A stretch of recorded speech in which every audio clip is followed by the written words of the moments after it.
करके रचाया, एक बहुत बड़ी सभा लगाई और उस सभा में सभी देवताओं को बुलाया है। सभी लोग शांति से कथा सुनेंगे। एक बार दक्ष प्रजापति ने एक सभा लगवाई और उस सभा में बड़े बड़े देवताओं को आज दक्ष प्रजापति ने बुलाया। सभी उस यज्ञ में आज आए हैं, सभी देवगण पधारे हैं, ब्रह्मा विष्णु महेश भी आए हैं। कहते हैं उस समय ब्रह्मा जी ने दक्ष को देवताओं का अधिपति बना दिया था, अध्यक्ष बना दिया था। तो महाराज होता है ना कि जब हमारे पास धन आता है तो अभिमान भी आ जाता है। दक्ष उसी समय जैसे उसने सभा में प्रवेश किया। अच्छा, एक बात और है, हम लोग पहले ये समझ लें कि आखिर ये दक्ष है क्या? दक्ष का अर्थ क्या होता है? दक्ष का अर्थ होता है अभिमान। दक्ष का अर्थ होता है अभिमान। जो अपना तो समाज में सम्मान कराना जानता हो, लेकिन दूसरे का सम्मान जो ना करना जानता हो, उसी को दक्ष कहा जाता है। अभिमानी दक्ष है। सभा में आया और जैसे ही वो सभा में आया, सभी जितने भी देवता थे, सभी देवताओं ने खड़े होकर के आज प्रणाम किया है, सम्मान किया है। लेकिन जैसे ही दक्ष ने अपनी नजरों को घुमाया और देखना चाहा कि किसने खड़े होकर के मेरा सम्मान किया है, तो क्या देखा? आज उस देवताओं की सभा में 3 पुरुष बैठे हुए हैं। कहा कौन कौन से हैं? सबसे पहले तो नारायण भगवान को देखा है, अपने पिता ब्रह्मा जी को देखा। दक्ष ने सोचा कोई बात नहीं, ये तो हमारे पिता है। फिर नजर पड़ी कि नारायण भगवान बैठे हैं। दक्ष ने सोचा कोई बात नहीं, ये तो पिता के भी पिता ही हमारे दादा है। लेकिन जैसे ही दृष्टि जाकर के अपने दमाद जैसे ही महादेव जी के ऊपर, शंकर जी के ऊपर जैसे पड़ी, दक्ष का क्रोध बढ़ गया। अभिमानी दक्ष है, क्रोध आ गया और भरी हुई सभा में कहने लगा, अरे सभा सबो देखो देखो, आज मैंने यह बातें जानी है, अगर ज्ञानियों की सभा में, अगर विद्वानों की सभा में, संतों की सभा में अगर कोई एक मूर्ख आकर के बैठ जाता है ना, तो उस सभा की शोभा ही बिगड़ जाती है, उस सभा की शोभा बिगड़ जाती है। और सभी देवता महाराज जैसे सुने, सभी देवता एक दूसरे को देखने लगे और आपस में कहने लगे, भैया यहाँ तो एक से बढ़कर के एक ज्ञानी देवता बैठे, यहाँ मूर्ख कौन बैठ गए? दक्ष ने कहा सावधान, मैं किसी को नहीं कह रहा हूँ, मैं तो अपने दमाद को कह रहा हूँ, वो ये सामने बैठा हुआ है। मैं इस महादेव के सिर से कह रहा हूँ। अरे मैं सभा में आया, सभी लोगों ने खड़े होकर के मुझे सम्मान दिया, मेरा सम्मान किया, लेकिन ये मेरा दमाद, अरे आज मुझे आभास हो रहा है मैंने अपनी सुकुमारी कन्या सती का विवाह इसके साथ में क्यों कर दिया। शमशान घाट पर रहने वाला, भूत प्रेतों के साथ में रमण करने वाला, जटाजूट धारण करने वाला, बस में लपेटे रखने वाला, अरे ये क्या जाने कि समाज का व्यवहार क्या होता है, लौकिक व्यवहार क्या होता है, ये क्या जाने समाज का व्यवहार क्या होता है।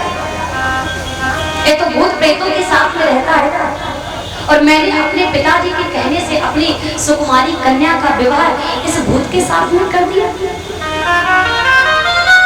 बड़ा दुख हो रहा है, क्रोध आ गया, अनाप शनाप की बातें हो रहा है। नंदी को भी क्रोध आया, नंदी उठने ही वाला था, कहने ही वाले थे, भगवान शंकर जी हाथ पकड़ के शांति से बिठाते हैं। अच्छा, महादेवी जी का, शंकर जी का स्वभाव कैसा है? कैसा स्वभाव है? इतने भोले हैं, इतने भोले हैं, कोई कुछ भी कहता रहे, कोई कितनी बातें क्यों ना कह दे, लेकिन हमारे भगवान शंकर जी जैसा संसार में कोई भोला नहीं हो सकता है।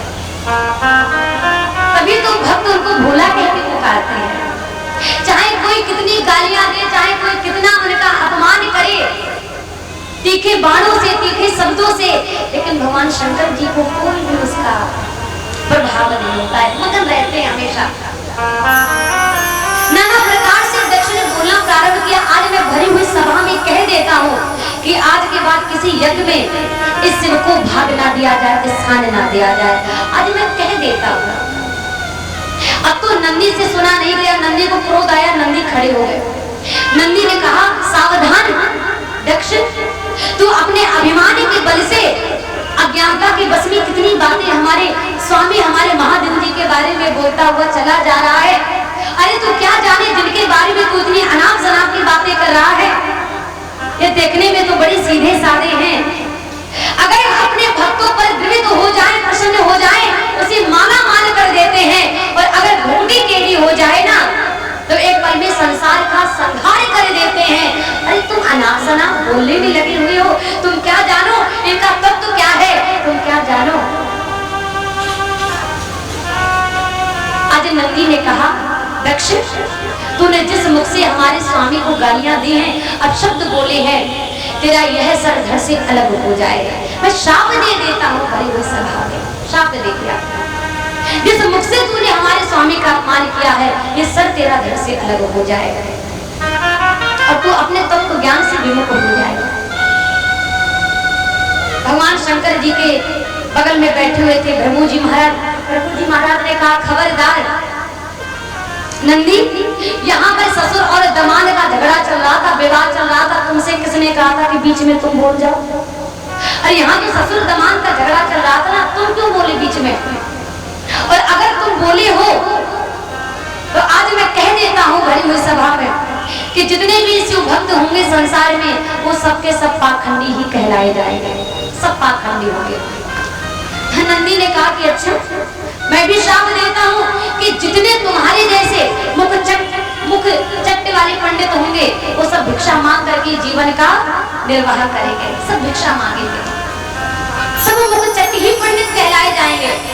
अब तो महाराज एक दूसरे को श्राप देने में लग गए। सम्मान की सभा लगी थी, एक दूसरे को श्राप देने में लग गए। भगवान शंकर जी की बहुत समय बाद आंखें खुली, भगवान शंकर जी खड़े हुए। भगवान शंकर जी ने उसी समय नंदी को अपने साथ लिया। शांताकारा भुजग शयनम, बड़े शांत स्वरूप के भगवान शंकर जी हैं। पद्मनाभम सुरेशवम, भगवान शंकर जी आचरण देते हैं। कैलाश पर्वत पर जाकर के पहुंच गए। और दक्ष अच्छा वो भूला नहीं है, अभिमानी है ना, उसने पुनः वाजपेयी यज्ञ को करवाया, पुनः वाजपेयी यज्ञ को करवाया। सभी देवताओं को निमंत्रण दिया, सभी देवताओं को बुलाया, लेकिन जिसके द्वारा निमंत्रण भिजवा रहा था ना दक्ष, उसी देवता से कह दिया कि देखो, जितने भी देवताओं के पास से जाना निमंत्रण देने के लिए, सभी देवताओं से कह देना कि जब तुम लोग जाओ दक्ष के यहाँ यज्ञ में बैठने के लिए, अपना अपना भाग स्वीकार करने के लिए, तो कैलाश पर्वत से होकर के ही आना, पर्वत के वह कैलाश पर्वत के मार्ग से ही होकर के आना और कहीं से भी होकर के मत आना। कैलाश पर्वत मार्ग से ही होकर के सब आए। अच्छा, देवता भी कोई कम चतुर चालाक नहीं है महाराज, देवता भी बड़े चतुर चालाक हैं। हम तो कहते हैं कि दक्ष ने चाहे जितना कहा हो, लेकिन देवताओं को तो पता था ना कि ससुर और दमाद का झगड़ा चल रहा है। जिस समय देवता यज्ञ देखने के लिए चले तो कहते हैं कि सभी देवता उसी कैलाश पर्वत के मार्ग से ही होकर के अपनी अपनी पत्नियों के साथ बैठ करके जा रहे हैं। अच्छा, इसका एक कारण और है, क्या है? मार्ग तो बहुत सारी है, लेकिन देवता ये दिखाना चाहते हैं भगवान शंकर जी को कि देख लो, तुम्हारे ससुर हैं, लेकिन तुम्हारे ससुर ने तुम्हें नहीं बुलाया और हम लोग तो पड़ोसी थे। तो देवता इसलिए कैलाश पर्वत के मार्ग से होकर के जा रहे हैं, मानो भगवान शंकर जी से कहना चाहते हो, हमें तो बुलाया लेकिन तुम्हारे ससुर ने तुम्हें नहीं बुलाया, लो देख लो। ऐसा होता है। किसी ने कहा कि जरा सी बात पर बरसों के याराने गए, किसी ने कहा कि बरसों जरा सी बात पर बरसों के याराने गए, तो चलो अच्छा हुआ कम से कम कुछ लोग पहचाने हो गए। अच्छा समय हो तो महाराज सब वाह वाह करते हैं, नहीं तो कोई आ भी करने नहीं आता है। बड़ा प्रेम दिखाते हैं लोग, लेकिन पता नहीं कब कितने समय बदल जाए ये कोई नहीं जानता है। मन के मर्म को कोई जानता नहीं है कि मन में क्या है। देवताओं से खूब कहा हो, लेकिन देवताओं को क्या कैलाश पर्वत के मार्ग से होकर के जाना चाहिए था? नहीं। सारे जैसे विमान जा रहे थे तो सती माता की दृष्टि पड़ गई। सती माता ने देखा है, सती विलोके व्योमे विमाना जाति चले सुंदर विधिना।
जैसे ही देखा है, देवियों ने सती जी को देखा भ्रमण करते हुए।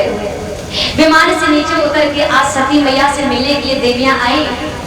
और देखिए देवियों ने क्या कहा, अरे सती क्या तुम नहीं जा रही हो? बल्कि देवताओं को, देवियों को पता है कि इनके पिता ने सबको बुलाया, सबको निमंत्रण पत्र दिया, लेकिन वैर भाव से इनके यहाँ कोई निमंत्रण पत्र नहीं आया है।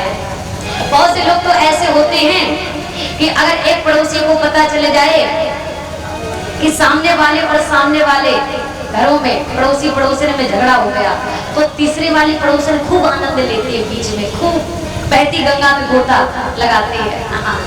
क्यों? उसको पता है इधर की सुन के इधर कह दो, इधर की सुन के उधर कह दो। अरे उनको तो तीसरे वाली को तो पता ही है दोनों में झगड़ा चल रहा है, ना वो उनसे पूछेगी ना वो उनसे पूछेगी, और तब तक मैं सगी बन जाऊंगी। ये तो है दूर, इनको और दूर कर दो।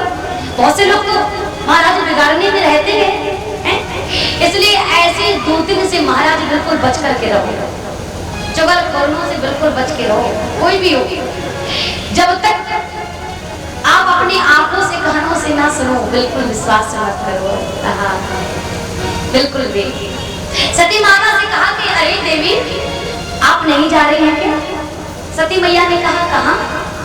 अरे दीदी आपको पता नहीं है, आपके पिता दक्ष ने यज्ञ करवाया है, इतना बड़ा यज्ञ करवाया है, हम सभी लोगों को बुलाया है, हम सभी लोग जा रहे हैं, हमारे पास निमंत्रण आया है, पत्र आया है। क्या आपको नहीं निमंत्रण पत्र आया? क्या आप नहीं जा रही हैं? सती मैया ने जैसे सुना, सती मैया को कष्ट तो बहुत हुआ, लेकिन घर की बातें है ना, इसलिए सती मैया कुछ कह नहीं पाई। सती मैया ने सोचा घर की बातें हैं, ना कहूं तभी ज्यादा भलाई है। हाँ सती मैया ने कहा नहीं बुलाया तो है, मैं बाद में चली जाऊंगी, आप चलें। और जब देवियां चली गई, भगवान शंकर जी तो समाधि से होकर के बैठे थे, माता सती को बड़ा कष्ट हुआ है। माता सती सोचने लगी सभी देवियां जा रही हैं, लेकिन मेरे पिता ने मुझे क्यों नहीं बुलाया है, कारण क्या हो गया? भगवान शंकर जी के पास में माता सती जाकर के पहुंची। बहुत समय बाद आप भगवान शंकर जी की जब समाधि खुली, जब जागी, भगवान शंकर जी ने ऊपर दृष्टि की, देखा प्रजापति से ससुर शांप्रतम निर्यापितो यज्ञ महोत्सव। बहुत सारे आज विमानों को जाते हुए देखा। भगवान शंकर जी बोले देवी कितने सारे जो ये विमान हैं, देवता हैं, अपनी अपनी पत्नियों के साथ बैठ करके जा रहे हैं, ये कहाँ जा रहे हैं? माता सती को मौका मिल गया अपने मन की बात को कहने का। माता सती हाथ जोड़ करके बोली स्वामी ये जितने विमान जा रहे हैं आपकी जो ससुर है ना, देखिए कितनी सुंदर बात कही है माता ने, ध्यान से सुनना। अगर माता सती चाहती तो ये भी कह सकती थी कि हमारे पिता दक्ष ने जो यज्ञ करवाया है ना, यज्ञ रचाया है, ये सारे विमान उसी यज्ञ में जा रहे हैं। लेकिन माता सती बोली, स्वामी प्रजापति से ससुर शांतम, ये जितने सारे विमान हैं जो तुम्हारे ससुर दक्ष प्रजापति है ना, उन्होंने बड़ा बारीक यज्ञ रचाया है, उसी यज्ञ में सभी देवता अपने अपने भाग को लेने के लिए जा रहे हैं, सभी देवता अपने अपने भाग को लेने के लिए जा रहे हैं, उसी यज्ञ में शामिल होने के लिए जा रहे हैं। माता सती इतना कहती हैं, भगवान शंकर जी समझ गए, हमें लगता है कि इनका भी देखने का बड़ा मन है, इनका भी मायके जाने का बड़ा मन है। भगवान शंकर जी बोले, देवी क्या तुम्हारा भी जाने का मन है, क्या तुम भी जाना चाहती हो? सती मैया ने हाथ जोड़ करके कहा कि स्वामी अगर आपकी आज्ञा हो तो मैं चली जाऊं, अगर आप आज्ञा देंगे तो मैं चली जाऊं। भगवान शंकर जी ने कहा, देवी मैं मना नहीं करता और ना मैं मना कर रहा हूं, लेकिन एक बार विवेक से विचार करो। अरे एक बार तुम्हारे पिता ने यज्ञ रचाया, सभा लगाई, सारे देवता बैठे थे, मैं भी बैठा था, मुझे थोड़ा सा आलस आ गया, नेत्रों को बंद कर लिया। तुम्हारे पिता को देख के सभी देवताओं ने उनका सम्मान किया, लेकिन मैं तुम्हारे पिता का सम्मान नहीं कर पाया। उस समय से लेकर के आज तक वो मुझसे बैर निभाते चले आ रहे हैं, आज तक दुश्मनी करी है। अरे चलो मुझे नहीं बुलाया, मैं दमान हूँ, कोई बात नहीं, लेकिन तुम तो उनकी पुत्री हो ना, तुम्हें तो उन्हें बुलाना चाहिए ना। तुमसे उनका कैसा झगड़ा है, वो तुम्हारे पिता हैं, तुम उनकी पुत्री हो, तुम्हें तो उन्हें बुलाना चाहिए था ना, तुम्हें क्यों नहीं बुलाया? पर देवी बिना बुलाए अगर जाओगी तो सम्मान नहीं पाओगी, इसलिए बिना बुलाए मत जाइए। क्यों? रहमन धागा प्रेम का मत तोड़ो चटका, और टूटे से फिर ना जुड़े, जुड़े गांठ लग जा। जहाँ प्रेम होता है ना, वहाँ सब कुछ अच्छा लगता है, वहाँ बिना बुलाए चला जाना चाहिए, है? आवल ही हर से नहीं, नैनन नहीं सने हैं, और तुलसी वहाँ ना जाइए चाहे करसन कंचन बरसे में है। वहाँ बिल्कुल नहीं जाना चाहिए जहाँ पर आपका कोई सम्मान ना हो, आपका कोई अवभगत ना हो, आपको कोई दिखना भी पसंद ना करता हो। आपको उस जगह का सेवन नहीं करना चाहिए। और जैसे महाराज आज कहा, माता सती तो जाने के लिए आज जिद करने लगी, स्वामी मैं जाऊंगी देखने के लिए। भगवान शंकर जी ने बहुत समझाया, सती जी ने हट पकड़ लिया। भगवान शंकर जी समझ गए, सती ने जब जब हट किया है तब तब इनका त्याग हुआ है मेरे शरीर के द्वारा। भगवान शंकर जी ने रोते रोते आज माता सती को विदा किया। माता सती आज चली, नंदी में सारे सामान को नंदी के ऊपर आज रखवा दिया।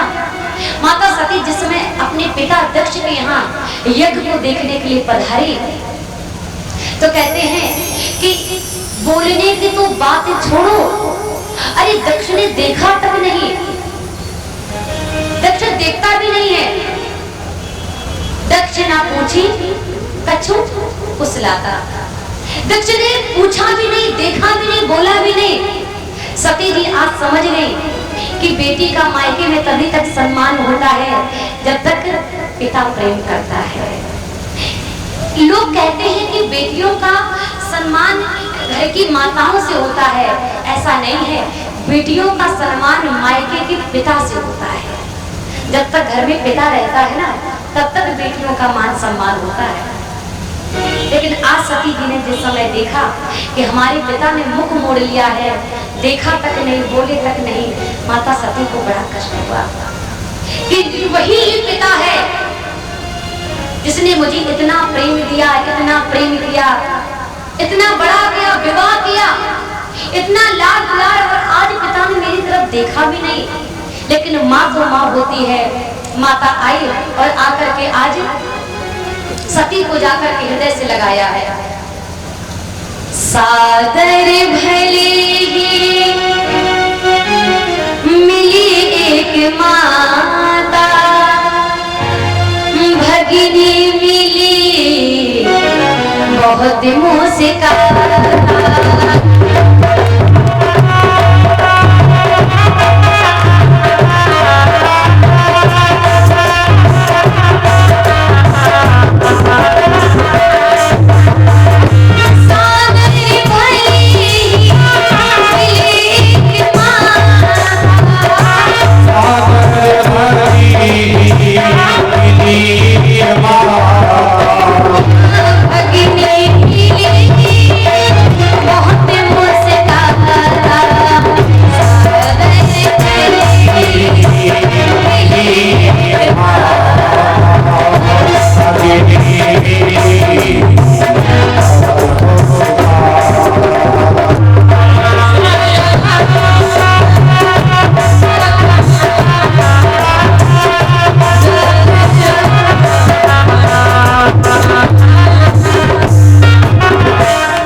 बहनें आई हैं और बहनें प्रसन्न होकर के नहीं उपहास करने के लिए आई। ध्यान रखना, भगिनी मिली बहुत मुस्काता, व्यंग करने के लिए बहनें आ गई। एक आई और एक को पता चला ना कि पिताजी ने निमंत्रण पत्र तो दिया नहीं है, बिना बुलाए आई है। एक बहन आई, आगे देखा पीछे देखा, जब कोई नहीं दिखाई दिया तो एक बहन ने कहा, काहे सती दीदी आप अकेले चली आई? आप अकेले आई हैं क्या? आपके साथ कोई आया नहीं है क्या? और दीदी मैंने तो ये भी सुना है कि पिताजी ने आपको निमंत्रण पत्र तो दिया नहीं है। ऐसी बातें हो रही थी तो थोड़ा कानों में पड़ गई। पिताजी ने आपको निमंत्रण पत्र तो दिया नहीं, आप बिना निमंत्रण के आ गई, आप बिना बुलाए आ गई। अब चलो अब आ गई है तो कोई बात नहीं, स्वागत है, आइए आइए। और सती जी जैसे थोड़ी आगे बढ़ी तब तक दूसरी आ गई। अच्छा एक बात कहूँ, खूब हमारे पिता बने रहे, अगर मुझे नहीं बुलाते, हाँ अगर मेरे पास इनविटेशन कार्ड नहीं आता, निमंत्रण पत्र नहीं आता, मैं तो बिल्कुल भी नहीं आती, चाहे कुछ भी हो जाता। ऐसा थोड़ी नहीं है, हमारे ससुराल में कोई कमी थोड़ी नहीं है जो बिना बुलाए मुंह उठा के चली आई। थोड़ी आगे बढ़ी तब तक तीसरी आ गई। बता, ना सास ना ससुर ना जेठानी ना देवरानी, अकेले मुंह उठा के आ गई तो कोई बात नहीं। ऐसे बहनें मिली, भगिनी मिली बहुत मुस्काता। कहने का तात्पर्य ये भी है, माताओं के लिए बड़ी सुंदर बातें हैं कि अगर मायके में अगर आपकी पूछ नहीं है, मायके में अगर आपका सम्मान नहीं है, सम्मान से अगर आपको कोई बुलाता नहीं है, तो घर में कितना बड़ा कोई उत्सव क्यों ना हो। सती मैया से जिस समय भगवान शंकर जी बोले, देवी बिना बुलाए जाओगी, अपमान सहना पड़ेगा, तो माता सती ने कहा कि स्वामी मैंने सुना है कि चाहे पिता का घर हो, चाहे मित्र का घर हो, चाहे गुरु का घर हो, अगर कोई सत्कार होता हो, सत्कर्म होता हो, तो वहाँ बिना बुलाए भी चला जाना चाहिए, वहाँ बुलाने की राह नहीं देखनी चाहिए। भगवान शंकर जी ने कहा, देवी बात तुमने बहुत सही कही, चाहे पिता का घर हो, मायका हो, चाहे मित्र का घर हो, चाहे गुरु का घर हो, लेकिन अगर वह सत्कर्म अगर दूसरे के कल्याण के लिए किया जाता हो ना, तो वहाँ बिना बुलाए भी चला जाना चाहिए, हाँ बिना बुलाए भी चला जाना चाहिए, बुलाने की बात नहीं देखनी चाहिए। लेकिन तुम्हारे पिता दूसरे के कल्याण के लिए तो कर नहीं रहे, ये तो हमसे बदला लेने के लिए कर रहे हैं। जाओगी बिना बुलाए तो अपमान सहना पड़ेगा। सती जी नहीं मानी तो देखो, लेकिन सती जी ने किसी बात पर ध्यान नहीं दिया, जाकर के वही पहुंची, यही सोच करके हुई है वही जो राम रति राखा, वो वही तर्क बढ़ावे शाखा। वही होता है जिसमें प्रभु की इच्छा होती है। सती जी जाकर के आज उस यज्ञ कुंड में यज्ञ कुंड के पास में जाकर के पहुंची और जैसे ही सभी देवताओं को देखा अपने अपने स्थान में बैठे हुए और अपने पति के भाग को नहीं देखा, बस सती जी से यही सहन नहीं हुआ। सती मैया ने जैसे अपने पति का अपमान देखा, क्रोध से नेत्र लाल हो गए और आज क्रोध में माता सती ने आज कहना प्रारंभ किया, अरे सभासदों, अरे देवताओं, तुम सब लोग यहाँ पर बैठे हो, अपने अपने आसन पर विराजमान हो, लेकिन आज मैं भरी हुई सभा में कह देती हूँ कि जिसने हमारे पति का अपमान किया है, जिसने उस शिव का अपमान किया है, जिसने उस महादेव का अपमान किया है, यहाँ जितने भी सभासद बैठे हैं, जितने देवता बैठे हैं, किसी का कल्याण नहीं होगा, किसी का कल्याण नहीं होगा। जितने भी यहाँ देवता उपस्थित हैं, दक्ष की ओर देखा, सती ने कहा, पिताश्री आप, अरे आपने मेरे पति का अपमान किया, इतना अनाप शनाप बोल करके आपने सबको बुलाया, उन्हें नहीं बुलाया जो आपके दामाद हैं, और आप सिर्फ उनको दामाद मान रहे हैं। अरे आपको नहीं पता कि वो संसार के पालन करता है, जगत के पालन करता है, बड़े शील स्वभाव के, बड़े उदार स्वभाव के, दया भाव के। आज मैं भरी हुई सभा में कह देती हूँ कि ये जो मेरा देह, ये मेरा शरीर जो आपके मुझे इस शरीर से प्राप्त हुआ है, मिला है, आज मैं अभिमानी दक्ष की पुत्री, जो इस अभिमानी शरीर से ये मेरा शरीर जो मुझे मिला है, आज मैं इसी यज्ञ कुंड में समाप्त कर देती हूँ। जहाँ मेरे पति का सम्मान नहीं, वहाँ मेरा कोई सम्मान नहीं। और लोग ये कहते हैं, आप भक्तों में से जिन्होंने भागवत कथा को पढ़ा होगा उनको पता होगा परीक्षित कि माता सती को क्रोध आया तो क्रोध में शरीर जलना प्रारंभ हो गया, क्रोधा अग्नि प्रज्वलित हो गई, जलना प्रारंभ हो गया। माता सती किसी कुंड में जाकर के नहीं बैठे हैं, क्रोधा अग्नि शरीर में जलना प्रारंभ हो जाते हैं और जैसे ही जलना प्रारंभ होगी, अब तो हाहाकार मच गया। नारद जी के द्वारा भगवान शंकर जी को जब पता चला है, भगवान शंकर जी को अपार क्रोध आया, एक जटा को लिया, पृथ्वी पर जोर से पटक दिया, वीरभद्र उत्पन्न हो गए। वीरभद्र से कहा, जाओ जाकर के दक्ष का यज्ञ विध्वंस कर दो। वीरभद्र आज प्रलय के सामान चले आए, यज्ञ को विध्वंस करना प्रारंभ कर दिया। जितने भी देवता बैठे थे सबको उठा उठा करके पटकना प्रारंभ कर दिया। प्रभु जी महाराज की दाढ़ी नोच ली, मित्र देवता के नेत्रों को फोड़ दिया। उसा ब्राह्मण दांतों को दिखा दिखा करके खूब हंसे थे, दांतों को ही तोड़ दिया। ले हंस, तलवार को निकाला, दक्ष के पास में जाकर के वीरभद्र पहुंचे और अपनी तलवार से आज दक्ष प्रजापति का सर धड़ से अलग कर दिया, यज्ञ विध्वंस किया और पुनः जाकर के आज कैलाश पर्वत में पहुंचे। अब जितने भी देवता हैं, देवताओं ने सोचा, ब्रह्मा जी ने सोचा, नारायण जी ने सोचा कि अगर दक्ष के घर में पुनः सर नहीं लगेगा, क्योंकि बिना दक्ष के यज्ञ पूर्ण नहीं होगा। अगर दक्ष पुनः दक्ष के घर में सर नहीं लगेगा, जीवित नहीं होगा, तो फिर यज्ञ कैसे पूर्ण किया जाएगा। लेकिन बिना शंकर जी के, बिना महादेव जी के भी, जिनका हम लोगों ने बड़ा अपमान किया है, जब तक वो इस यज्ञ में नहीं पधारेंगे यह यज्ञ संपूर्ण नहीं होगा। आइए हम सभी लोग भगवान शंकर जी को मनाने के लिए चले। ये वही शंकर जी हैं जो बड़े भोले भाले हैं। बोली शंकर